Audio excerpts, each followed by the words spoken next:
Welcome, everyone. This is Disruption Talks. And I will start as any person should start when they're telling a story to make sure that it's relatable.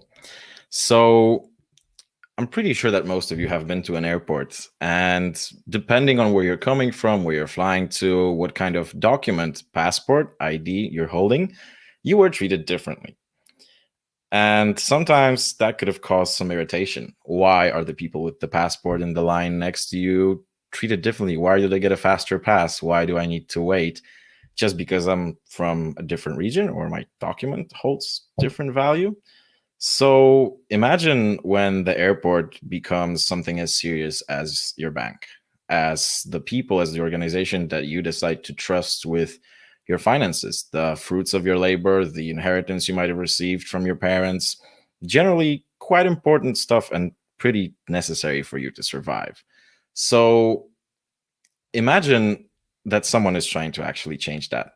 So joining us today, there's Asya from First Boulevard. Hi, Asya. Hi there. Good morning. So I think we owe explanation or an expansion onto that metaphor to avoid any confusion, because I just mentioned that the airport becomes a place where finances are handled, but First Boulevard is a place that makes sure that finances are handled unlike they are in other places for Black America. So I think it would be great if, instead of me babbling on, you would give us a elevator pitch, a summary of what First Boulevard is, what it does, and who it does it for. Happy to. Yeah, so First Boulevard is a digitally native neobank. Our focus is on Black America. Having said that, we are all inclusive. So anybody is welcome to join. Allies are 100% welcome, and we really want you all to be part of this movement. Really what we're looking at is a way to level the playing field and to essentially create a new system. You know, the current system when it comes to the financial services industry was created by a very narrow demographic of individuals. Let's call it as it is, middle-aged and older white men. And so we know that the benefits that, that you mostly gather out of the financial industry sector comes, for their benefit. So they're the ones that really enjoy it. They built the system to profit themselves. And they didn't really take into consideration all the different unique challenges that Black people face. And so that's really where we take a bit of a stance and say, okay, we're going to build a different system, a system that is built by us, for us. And we're pretty confident that what we're building is actually going to have very far-reaching effects in terms of, I don't think it's going to be something that's only positive for Black America. Oh, 100%, 100%. I want to pull your finger more on that later when we'll be talking about the multidimensional, hopefully, nature of First Boulevard, because I'm pretty sure you're not just going to stop at doing a neobank. There's probably so much more to be done there. So for how long have you been doing this? Because if I'm not mistaken, the launch is set for later this year. But how much of gearing up, how much of preparation, of legwork did it take? Gosh, it's been a whirlwind. So Donald is my co-founder. He's the CEO of the company and I'm the COO. We're good friends. And so we've known each other for several years already. The two of us actually got sort of, in touch again after what was happening last summer. And particularly it was the murder of George Floyd. So when the murder of George Floyd happened, I recall watching it on TV and thinking, how is this possible? How is it that a human life is being compared to $20, right? Because essentially that's what we were talking about, a bum check or potentially a counterfeit, $20 bill. For that amount of money, the cops were called and they killed a person. Other instances are like that in the community as well. Someone selling cigarettes, right, in the park, or even just nothing to do with their money in their hands, but just, Skittles in your pocket, for example, a cell phone in your hand, a sandwich in your hand. And all of these things suddenly become a reason to kill you.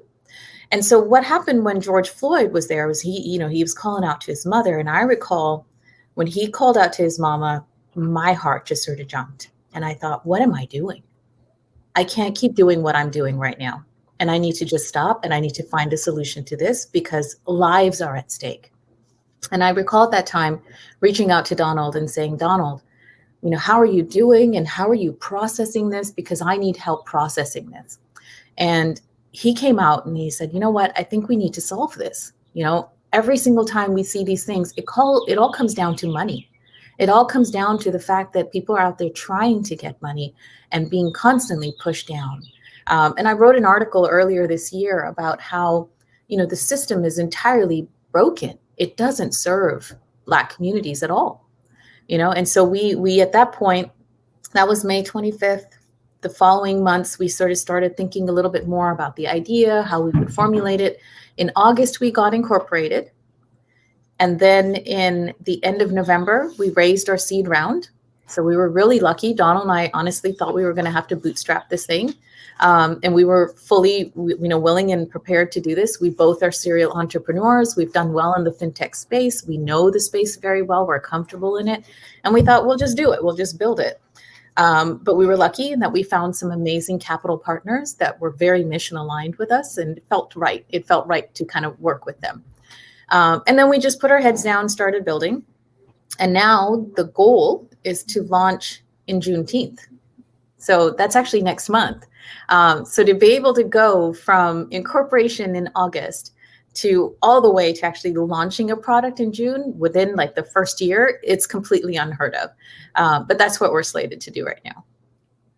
Definitely a good problem to have, right? So congrats on the momentum, and exactly what you were saying just a moment ago about the perhaps not root cause, because I'm sure that there is some miseducation, xenophobia, and so on going on in the minds of the people who are the causal place of racism. But when you look at the correlation, the causal correlation, just like you said, it is money, and it's not even to do with your current state of finances, but we're not just looking at the fact that, okay, you have a bruise and we need to slap a Band-Aid on it. We need to heal it. And exactly, it is pretty much always the case of not having equal access, because we don't want an equal finish line. We want an equal starting line. And the more those situations or those contexts are not being aligned with what everybody's privy to, then no matter how good of a institution you set up or how friendly to this or that minority or ethnicity you become, you are still slapping Band-Aids on a problem that needs to be healed.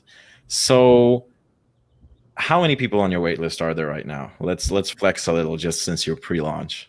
Yeah, there are about almost 200,000 people on the wait list so far. So it's grown pretty darn quickly. The last few months, I think word got out that we were building this a little bit more, and suddenly we started seeing a lot more pickup and traffic on our website. And so we're really seeing people, though, Philippe, from all walks of life. People often think that, oh, you're dealing with Black America, you're dealing with underbanked people, underserved people, they must be poor. And that's not the case. And that's something that I always want to emphasize, is that dealing with and sort of building a product for unbanked and underbanked people is not synonymous with saying that we're building a bank for poor people. What we're doing is building a bank that, equalizes the playing field. So like you said, has an equal starting point. And I'll give you a direct example of, believe it was last summer or just a couple of months ago as well. Jimmy Kennedy, an ex-NFL football player, right? Multimillionaire. The guy has earned, $13 million over the course of his career, retired, went to JP Morgan Chase and said, hey, I want to open up a private client account. So for those of you that don't know, to open up a private client account, all it requires is putting $150,000 in the bank. He went ahead and put in almost $1 million into their bank. He gets assigned an account manager, and guess what? They assigned him the only other Black employee at that branch, because, hey, I have a friend. Right, who's Black. That's exactly the same. Got a Black employee. There you go, right? And so they assigned him the Black employee, which was a good thing, actually, because they were able to speak freely. And so what ended up happening was, he kept on checking on his private client status and saying, hey, where's my private client status? When are you going to be able to upgrade my account to private client? And during one of these calls, which luckily Jimmy Kennedy was able to record, his account manager told him, hey, I'm really sorry, but my superiors, you know, white men, they don't feel comfortable giving you that status. They're worried because what if you get angry at them and you're this big black man? Can you imagine being told that? That as a multimillionaire, his money was not good enough for JP Morgan Chase. And we're talking about a major brand bank. We're not talking about some sort of obscure private bank run by a couple of, brothers or something. No, this is an actual, federal institution. And they're able to do this form of discrimination. And that's like on a more sort of high level case. And luckily, in this case, Jimmy Kennedy has the clout, the the public persona to be able to go out and say this and gather attention for it. But there are numerous other Black people that if they go to their teller at their bank branch, and you'll see these sort of incidents pop up on Twitter, for example. And I recall there was this producer, again, just a couple of months ago, who tweeted about this. He's actually a friend of a friend.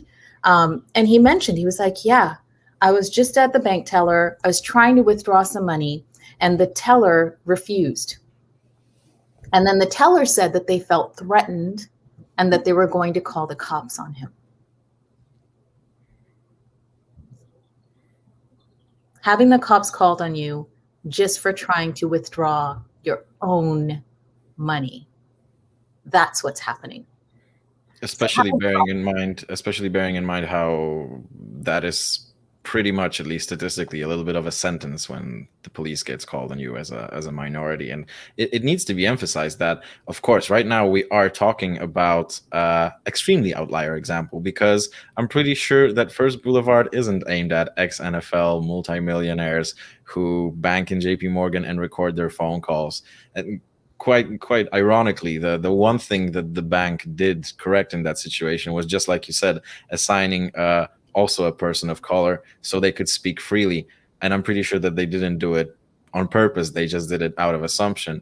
And also what begs the huge question mark here, especially in a company that deals with finances, with margins, with profitability, is at what point do you not, or at what point do you oversee your limitations to the tune where it hinders your ability to make money? Because as a private banking client, your fees are higher and there's an expected turnover, there's an expected amount of assets. So that's also what gets me personally, is at what point do you not see that, let's even put emotions aside, or like, you are in the business of making money, how are you failing to make money for such a stupid reason? Yep. I mean, it hurts the economy. It hurts America. It really hurts America to have 13% of your population not involved in your economy in the way that it really could be. That's 13% of this country that is being pushed down and not being able to reach its true potential, simply because it's being barred, entry into basic financial services. Yeah. And just like I said, this is the story that we heard because it's someone who has the reach, who had the mental fortitude to react in a situation with, okay, I'll record this, I will have proof. So what can we say to our dear audience? Survivorship bias. How many people did not get their voice heard or their story told? We don't know, but let's make sure that with First Boulevard, that's at least going to be hindered. So if we were to talk a little bit about who is the typical customer persona, because as we've established, this story is a story of an outlier. But in terms of the majority, have you been able to group them somehow or put them in stages? So this is, we did a lot of customer discovery, learned a lot about our customers by speaking with them, interviewing them, surveys.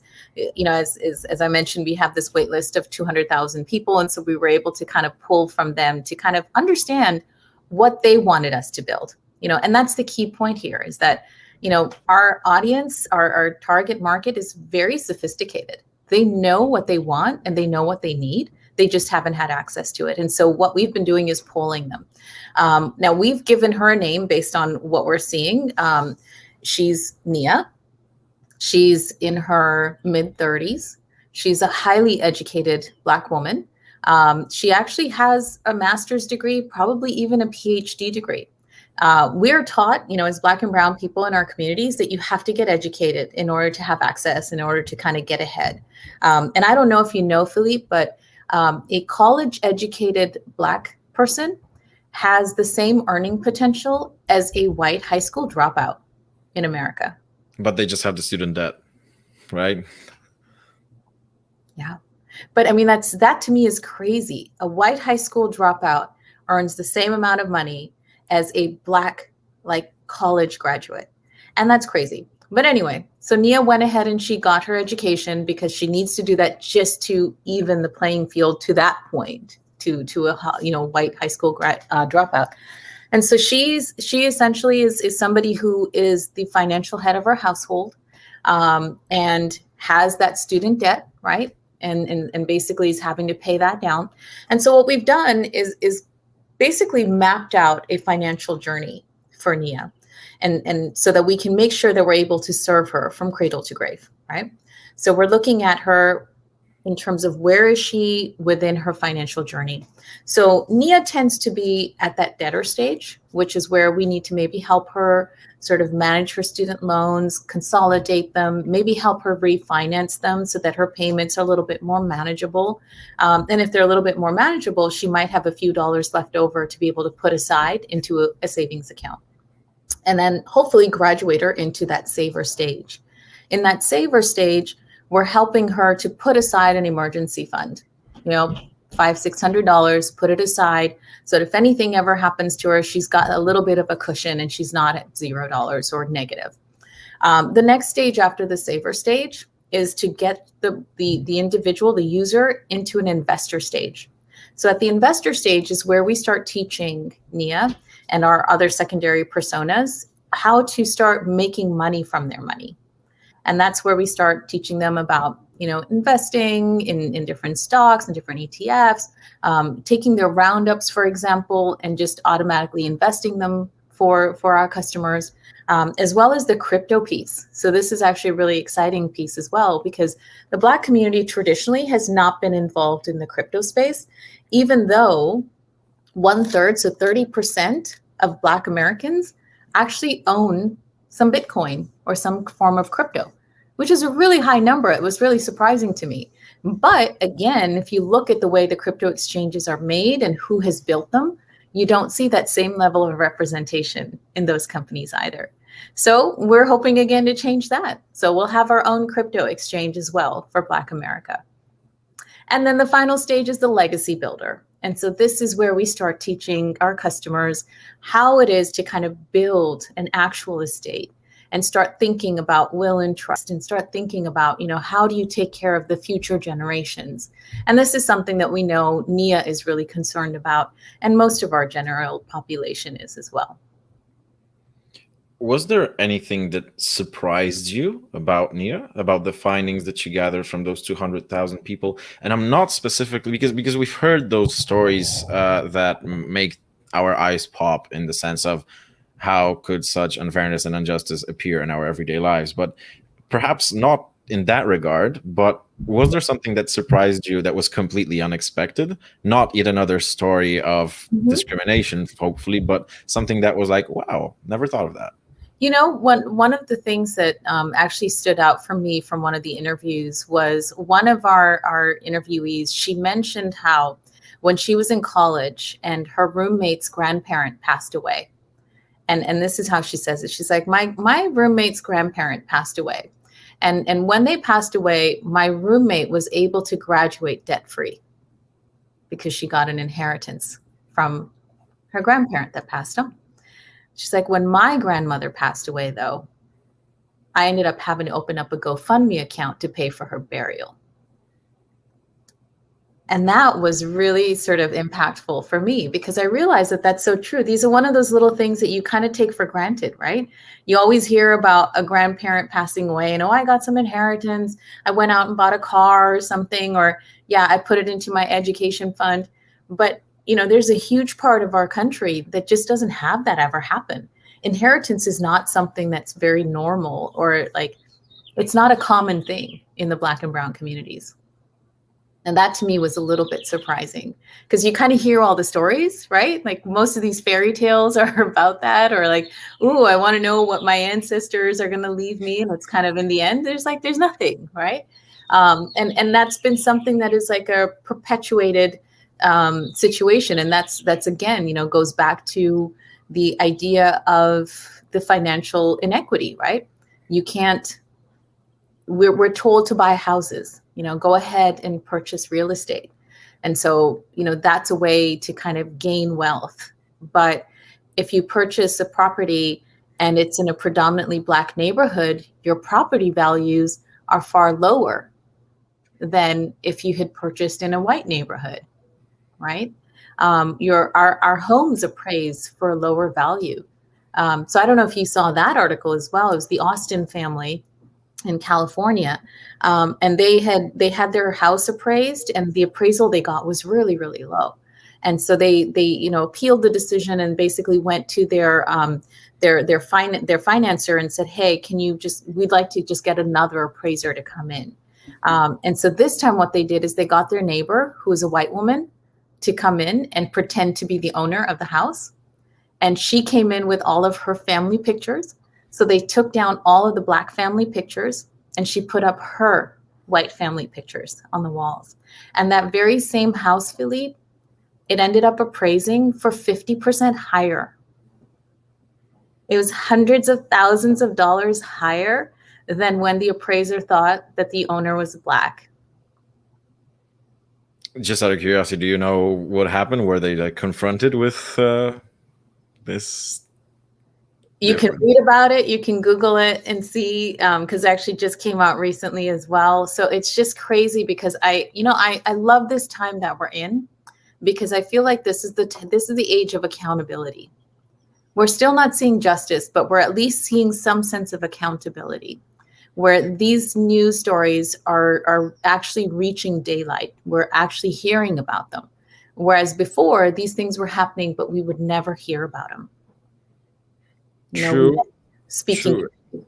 Especially on top of that, the layer a little bit philosophically here, just like the story of Plato, whether we are moral because we are intrinsically moral, or whether we are moral because we are being watched. And as we are being shown footage from police cams, body cams actually, or hearing that it's gone missing or that it's been turned off. So actually being aware of the fact that you can be held accountable and making sure that there's no material to actually hold you accountable to. So I completely agree. That's what even in terms of any discrimination, regardless what is the basis for that discrimination, that's also what I really enjoy about the internet, that you don't get away with anything on the spot. And also for the future, it could actually, and even if we don't counteract the unfair treatment of one person to another person at the level of their why, I think it's already a huge stepping stone if we can counteract the fact if they do it at all. Because right now, knowing that there are so many cameras, anybody can whip up a mobile phone, live stream it, and you just cannot take it off the internet. I think that helps a lot with just making sure that people think twice before. Is this something that I would be ashamed of? Will my granny call me and tell me, I'm ousted from the family? I'll just stop. I won't do that. Maybe I'll behave. So we've spoken about the 4 stages. We've spoken about the fact that you left your day jobs, about the challenges that Black Americans face financially, about the investors. And I'm just curious to close up that topic on leaving the job and the investors. You mentioned that it was emotional response that led you to a rational choice that, if I'm being true to myself, I just got to do it. But as far as I know, your day job was a pretty good job at a tech company. So was that a difficult choice to just say? Yeah, I mean, it's a very huge shift in your career. So just for some context, professionally, I actually started my career in tech at Cisco Systems in Amsterdam. So that was in the Europe, Middle East, and Africa headquarters. When I joined that company, there were only a couple hundred of us. By the time I left, there were 5,000. It kind of grew really, really quickly. We didn't have those buildings, so actually we were in the middle of constructing the EMEA headquarters in Zuidoost in Amsterdam. So it was a pretty exciting time, but I felt like I needed to kind of do something a little bit more meaningful even then. So I did some work with Amnesty International, some documentary production stuff, and actually was part of a small crew that went out to Pakistan to film a documentary on honor killings. And it was pretty exciting to do as well. Then worked on some, women's emancipation documentary work as well for some NGOs. And then I realized I wanted to sort of see more of the world. And so moved over to Africa, to Egypt in the Middle East. Spent some time there and, owned my own business there as well. So that was a marketing and PR communications firm. We became the sole affiliate for Burson Marsteller. So that was a really cool place, really cool place to be in because we launched a lot of like commercial products. So worked with Starbucks, launching Starbucks in Egypt, as well as H&M and L'Oreal. But then conversely, also worked with a bunch of UN agencies. So eradicated polio in Egypt, which was really exciting. Like how many people can say they got to eradicate polio? Working on other public health campaigns as well as UNIFEM and UN AIDS campaigns. And then the revolution started.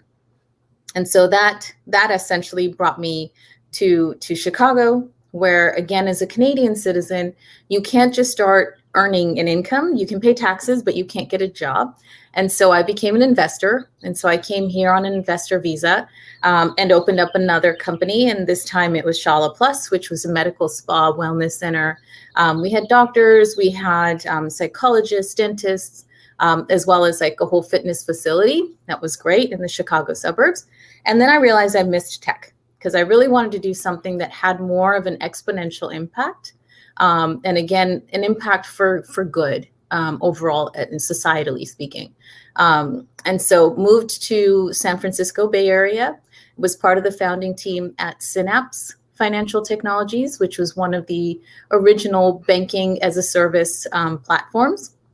And through them, got to launch hundreds of different fintech platforms, a lot of the household names that you hear of now, companies like Dave, Abra, Kraken, so even like crypto platforms, that was pretty cool. And then spent some time in the KYC space at Socure. I was always curious about KYC because I still fail KYC to this day. There are neobanks that won't be able to bank me. So, and I've tried recently. I tried like last year, I think, to get an account at Varo Money, and I was rejected because Varo Money couldn't see me. And so things like that, I was like, I got to figure this out. Like I need to crack this nut. And then at the time, I was actually Senior Vice President of Revenue at Silla Money, which was Shamir Karkal's newest company. He's the original, one of the co-founders of Simple, which is the original neobank ever. And so was spending time, at that company, really enjoying myself. Great company, great team. But then when this happened, I really didn't think I had a choice. Quite honestly, Philippe, I didn't think there was a choice for me. And it was one of those things where, again, lucky to be in the position that I'm in, to be able to say, all right, I won't have an income potentially, but, I've got 3 sons at home and I want to see them safe. I want to see Donald safe. And Donald has 2 kids as well. I want to see his children are safe. And to me, that was more important than worrying about where my next paycheck would come from. This is such a profound interview that sometimes I just don't want to give you a commonplace response because I don't want to disrespect it with saying something like, yeah, or you're right. I can only say that when you're talking about the KYC part, I recalled the only time as a obviously white male educated working in IT, so pretty much hitting the bullseye of winning the lottery when I moved to the UK and I was homeless for 3 days. And because of not having a place to provide as an address and just having my Polish passport, I wasn't able to enter the banking system in the UK. And this makes me realize how grateful I am because that was the only time where that was just an inconvenience at best. Yeah. But I knew that, once I get the address, it will be all sorted out. So, Yeah. profound conclusions here, and we're just midway basically in the interview. So, in terms of what I mentioned about the financial logic or lack thereof in some racist choices or behaviors from organizations, I'm getting the feeling that your investors worked conversely, that they were like when we mentioned JP Morgan and they were extremely not smart, then your investors must be extremely smart, because you are tapping into a space that I don't think you have much competition. Mm-mm. So there's not like Yeah. 20 or even 10 or even 5 organizations like yours. No, that's true, and we really lucked out. So on the Anthemis side, so Anthemis is one of our investors, as well as P72, and shout out to both of their teams because they're incredible. But Anthemis, on the Anthemis side, I'm actually part of their Female Innovators Lab, and so they invested in us through that lab. And basically, we've got this team, like Katie, who's there. Jillian actually was the one that we kind of first connected with. But Jillian, Katie, and Tom, they've just been incredible. They have this structure in place that is there to not just give you dumb money, but to actually help you, support you, so that you're growing as an organization. So it's a very long-term sort of hand-in-hand partnership. Same thing with P72, our partners there, Trip, Adam, and Dave, they and Travis, they actually work with us and sort of help us see around corners. They're helping us design out the product, so they've got all these experts on staff that are able to kind of be like they're on your team, and they're helping to inform your product roadmap. They're helping you with your financials. So all of these things that otherwise we would need to hire all these separate people to do all these things. We've got these incredible industry leading experts available to us anytime we ask for it.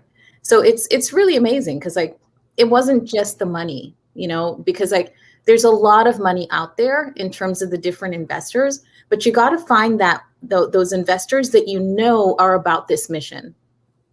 And these were the folks that just got it from day one.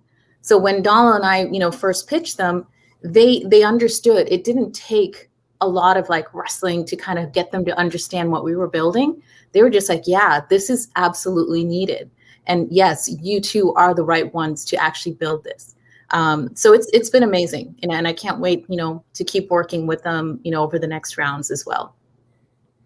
There's a follow-up question, but just before that, I want to take a second. And dear audience, there's a question right now that we're going to take, but please, by all means, and also Blue, because I know that you're watching, also make sure to pop in a comment. This comment comes from Tomasz, and Tomasz is asking, what was the most encouraging and discouraging, if there was one that was discouraging, because from what you're saying, it seems like it's a story full of roses, but perhaps there was something discouraging that you heard from the investors. Well, I don't want it to sound like we got out there and just all this money was available to us, and that it wasn't hard work. So, Donald and I, we pitched to a lot of different firms, and, we got a lot of no's. So ultimately, though, we were able to raise an oversubscribed A round. So our A round was oversubscribed, and then we were able to pick the ones we liked.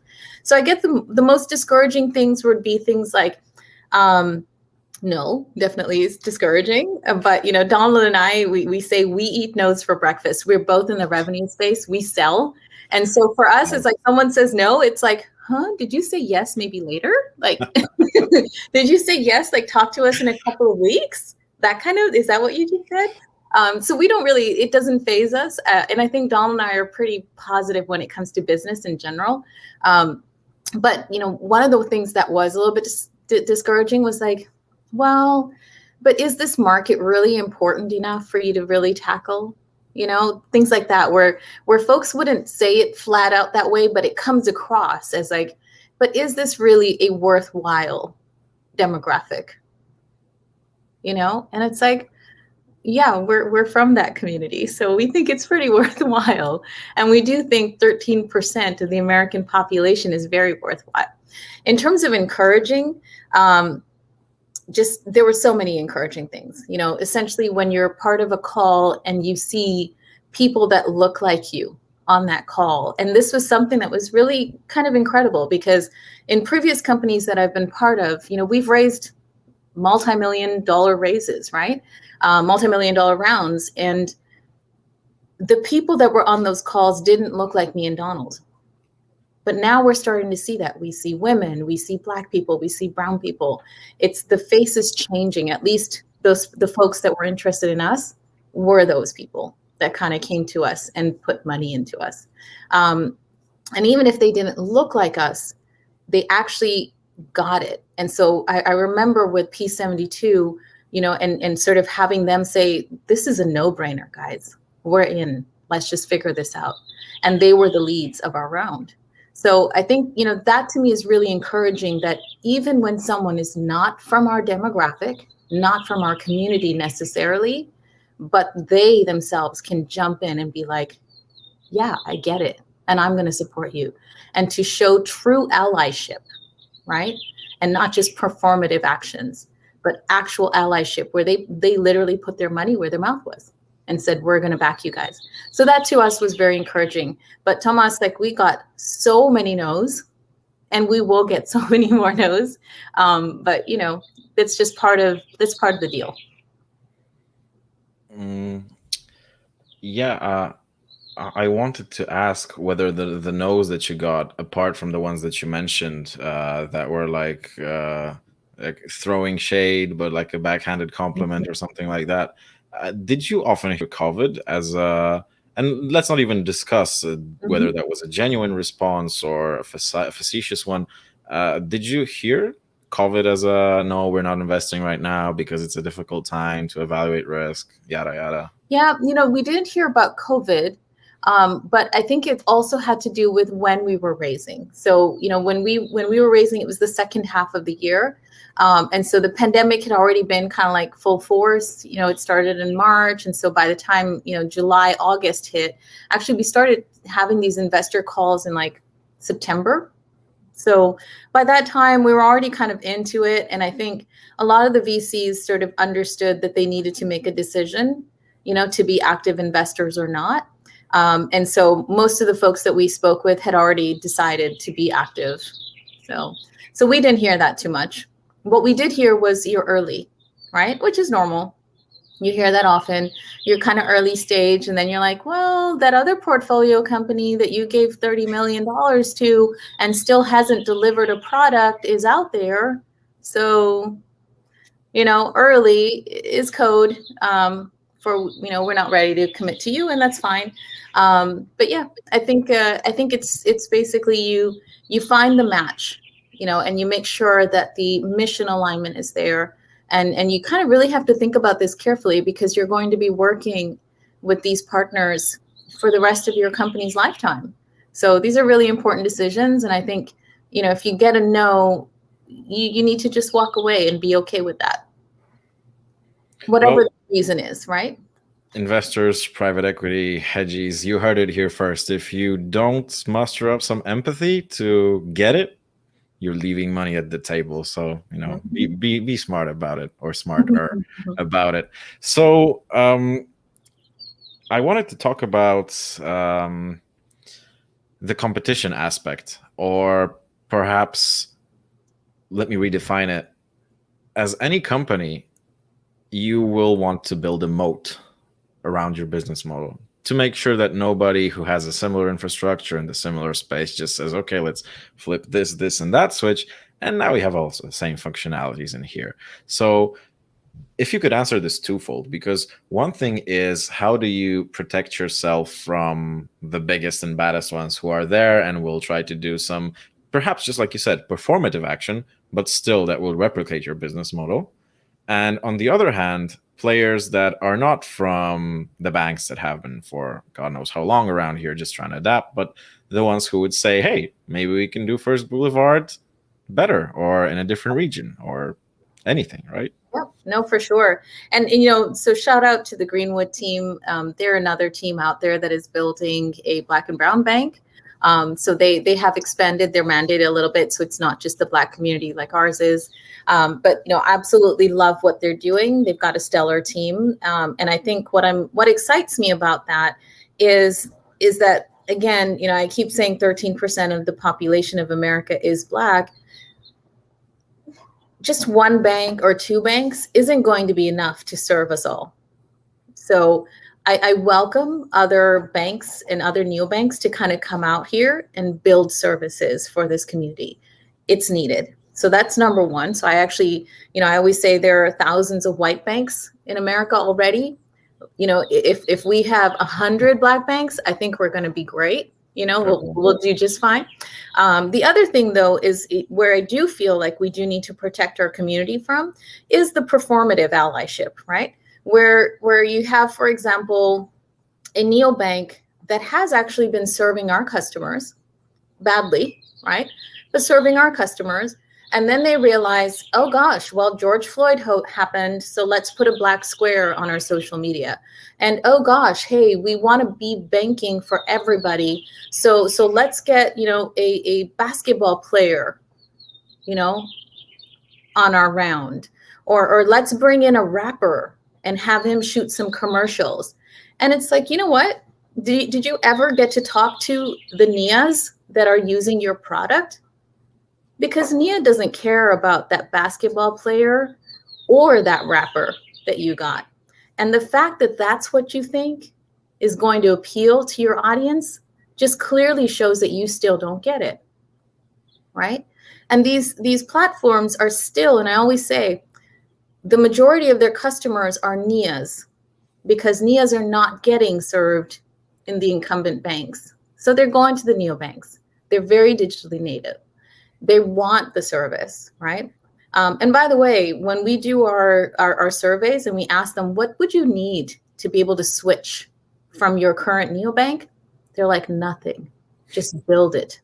We will be there, because we're not getting what we need from Chime or from Veromoney or from Chase or from Bank of America. They're not getting it. All they're getting is this performative sort of action. And that's not working. The other thing is that what we really focus on at First Boulevard is making sure that we're hiring the best people for our team, the top people, right? Regardless of their skin color.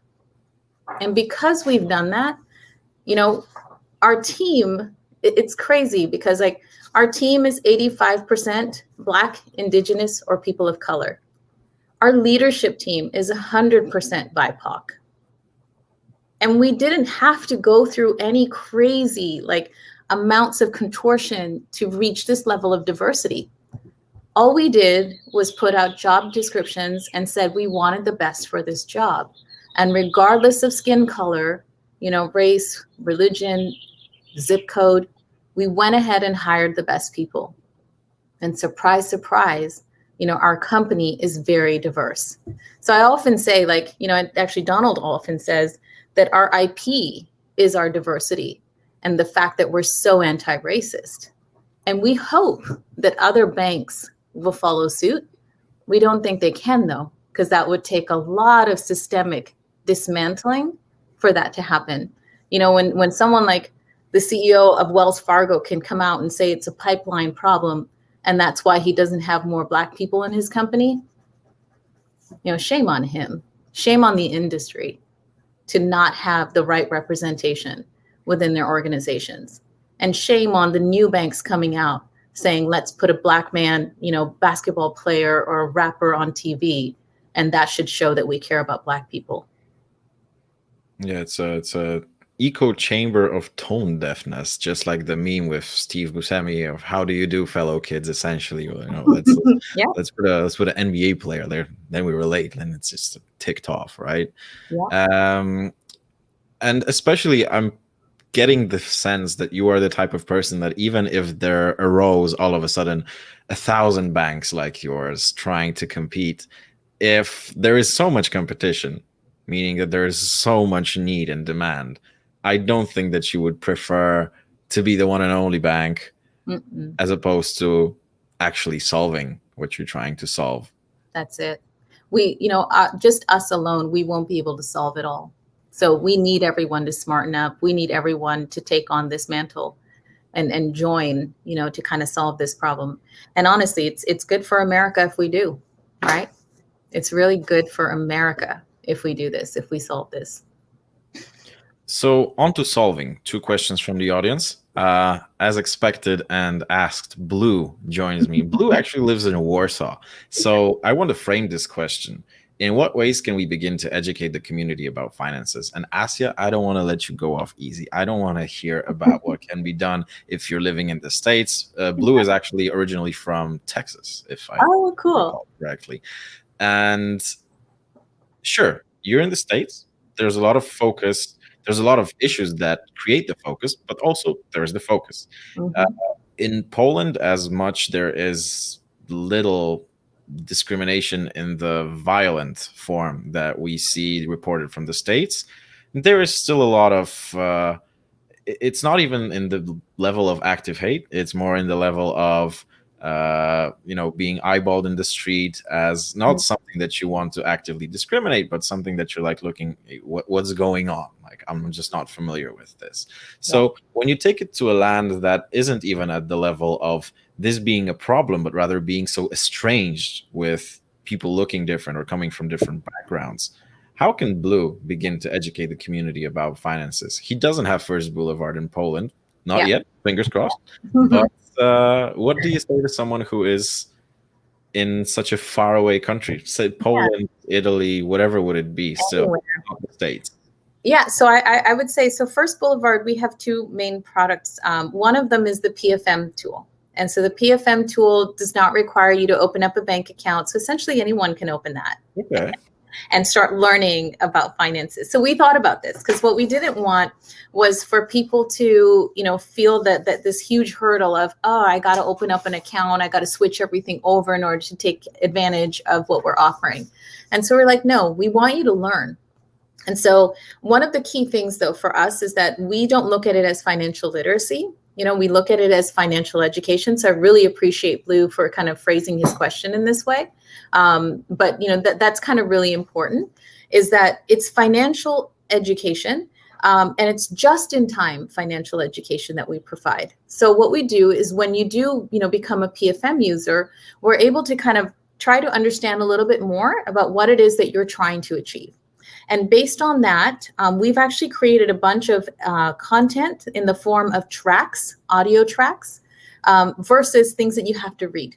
And so they're like consumable content. So quick 1 minute, 2 minute recordings that we actually upload into your personal playlist based on what is going to be important to you.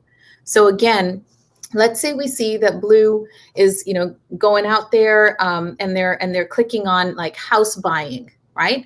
They're reading articles about buying a house. Then at that point, what we would do is say, oh, hey, Blue, we see that you're looking at some house stuff. Why don't you listen to this track all about saving up for a mortgage, right? Saving up for your down payment. And then why don't you, read or listen to this track that talks about, interest rates, et cetera. And so that gets pushed into Blue's account so that Blue can listen to it whenever they feel like listening to it. And then what we do is you have these little quizzes at the end, and that actually enables you to earn points and money.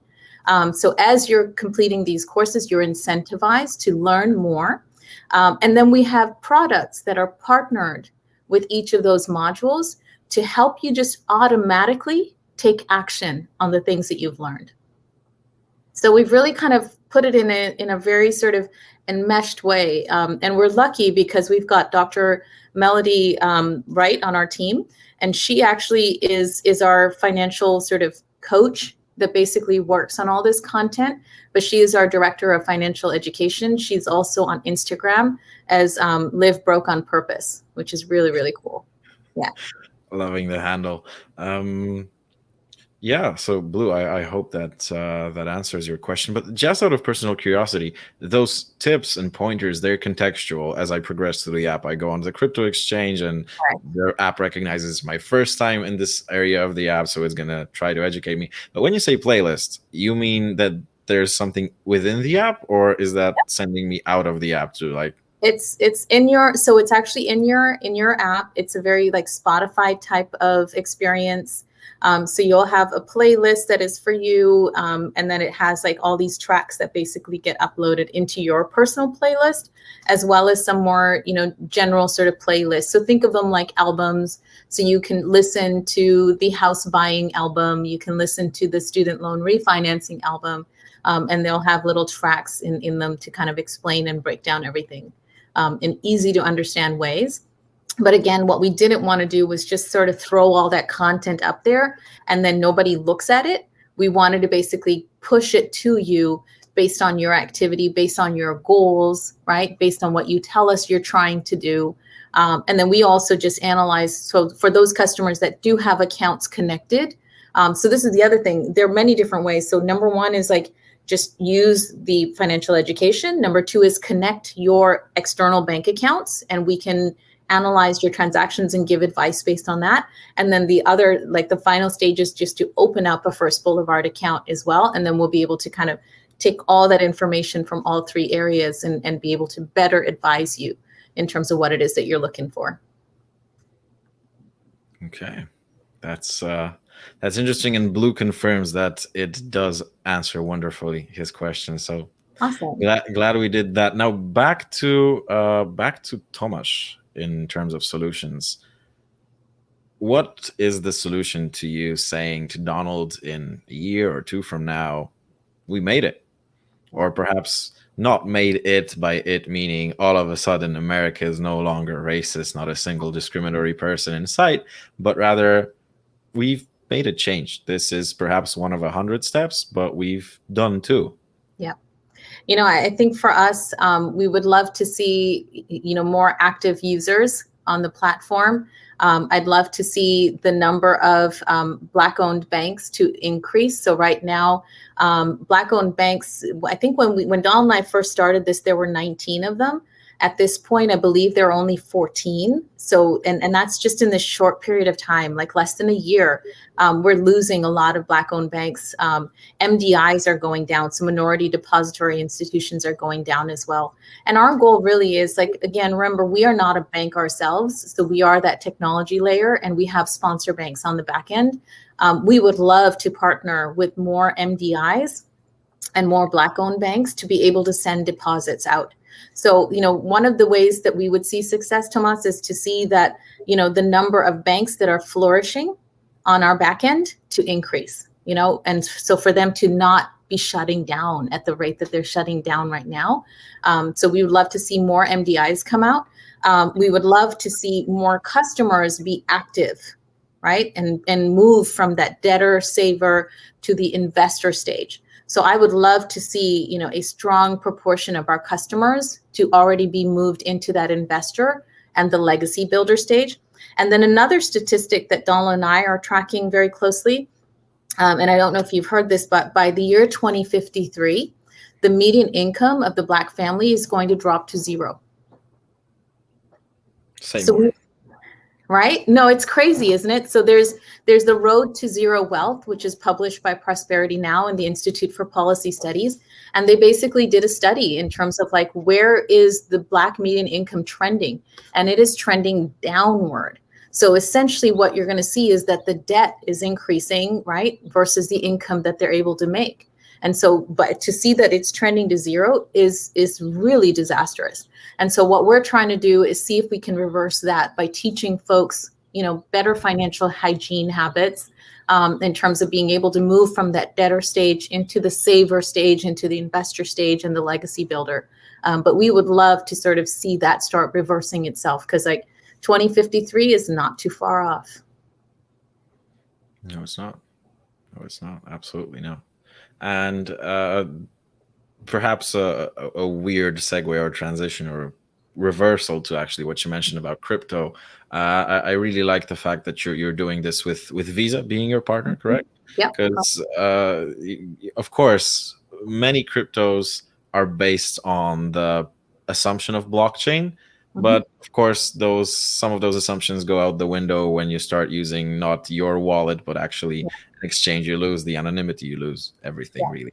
But the opportunity of logarithmic growth all of a sudden, like you've seen with Dogecoin or any other altcoin that's just there, for the purpose of existing. Uh, I think that's really great because as much as all of the other things can be said against you, because First Boulevard potentially could not dive deep into the level of uh, this user is not being treated fairly in their place of employment. We cannot counteract the fact that they haven't been given a raise or a promotion because of their skin color. Right. However, here, crypto doesn't really care. Crypto can skyrocket, and the same $100 that you put in on a coin that was worth 1 cent yesterday could Hmm. be put into 50 cents tomorrow. And all of those hurdles are removed. So we actually had the head of innovation of Visa. I'm not sure if for the same region as you operate in, but it's really good to see that the stories are moving that way. Yeah. Thomas is saying in the comments that he's keeping his fingers crossed not to see the forecast of 2053 come Yeah. to life, not only within the Black community. And also, that's what I want to ask you. Is the only roadblock to expanding to another country, outside of obviously the effort, the manpower, the roadmap plans, having a partner bank that provides you with the license to the local activities? Is that like I'm sure there are smaller things, but is that like the major hurdle? That usually is, so if you're, you need to have someone that is locally licensed, and also locally insured, right? Because in the USA you have the FDIC, and so you want to make sure that whatever you're doing with your customers' money is safe. And there are ways to do it. So, luckily, Anthemis is one of our investors, and their LP is Barclays. So Barclays is on our cap table. So, you might see us out in London sometime soon. But then, same thing with finding a bank in Canada or finding a bank in South America. But it really just, the way that I see it, I think international is somewhere for us to head out to, because I think the diaspora needs to be served. And I think unity in the diaspora is something that's, sorely needed. So I think there's been a lot of sort of, this sort of bifurcating of the diaspora, and sort of, is it the Black immigrant community, or is it the Black American community, et cetera? Are they African? Are they, Southern, from the islands, or are they from Canada? So I think what we need to see is a little bit more unity on that front as well. But yeah, I mean, I think that the sort of connecting the diaspora is something that's definitely on our roadmap as well. Good to hear, and we are happy to help to connect with any local partners or anybody that we That might would be know. awesome. We are hitting the 58th minute mark, and before I get some notes from the studio telling me to shut up already, I would like to wrap it up with two questions that we always ask to our guests. Number one is, what is your decision making framework? And just to give you an example, it can be very specific, can be extremely broad. My generic decision making framework is this good? And second question, is this good for me? Cake, surely good. Is it good for me? Perhaps not. So, give me something like that, either personal or private, what helps you make a decision, whether yes or a no or a maybe. Yeah, so I think for us, our North Star is, is it good for our community? Really, that's kind of what we look at first. Is this going to be good for Black America? Is this going to be good for America? And then is this good for the company? So we look at it from all those, three sort of points. And then, obviously, when we say is it good for the community, our employees are very top of mind, because our employees are very representative of our community as well. So we really try to think about that. But we one of the mottos we have is whole human. So we are and operate as a whole human organization, where we really look at everyone as a full individual, not just a human resource, or not just like a VP of engineering or a VP of product, but as an individual with a life, with feelings, with family members and loved ones.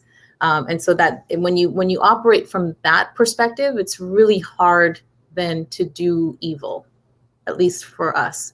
And what we want to do is really avoid that piece. Solid answer. And now the next question concerns a magic wand, which I am virtually handing over to you.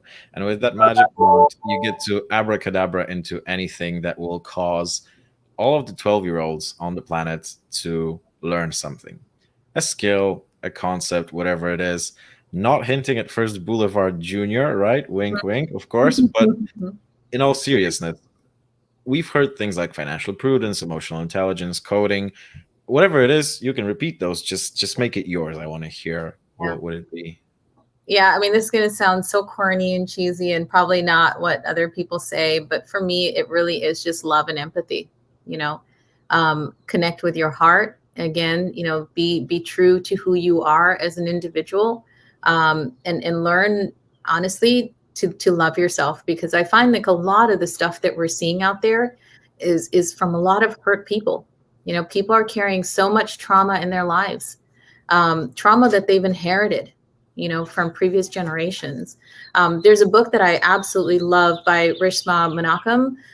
It's called My Grandmother's Hands, and I highly recommend everyone read it. But the way that that they kind of break down the effect of intergenerational trauma on the individual and how it manifests in our societies. And I think, it all comes down to being able to love yourself, being able to give yourself the freedom to be, right? So that you're not lashing out in negative ways. So you're not out there, digging your knee in the back of someone's neck and thinking that that's okay, thinking that you're somehow justified in doing that because you had it rough, thinking you can go and shoot a bunch of Asian women because, you're tempted by them. So these are the kind of things, if you look at the soul root of all of it, it's people that are so disconnected with their own empathy and their own hearts that would be my magic wand wave. I think that's true. I mean, you couldn't possibly convince someone who is loved and loves themselves and is educated to entertain the concept of racism. Right. Like, if you take someone who has their head on straight, has gone through some education, and has a degree of self awareness, understanding where they fell short, but also what they can love themselves for, there's no way you Yeah, could convince someone into that. exactly. So, completely agree there with you. And actually, I want to wrap it up without any haughty conclusions, but just highlighting a comment also from Blue. He's really glad that actions are taken instead of complaining about the way the system is. Thank you, Blue. Would love to connect with you. I'm pretty sure he will. He's a fantastic person and entertainer at that. So great artist. So Asya, thank you so much. We've already extended it by a couple minutes, but I regret not a single second. I really enjoyed today. So thank you so much for being such a graceful guest speaker. We wish you all the best with First Boulevard's efforts. And of course, just like I said, if we can locally connect you to anybody who could further the cause, I'm only one call away.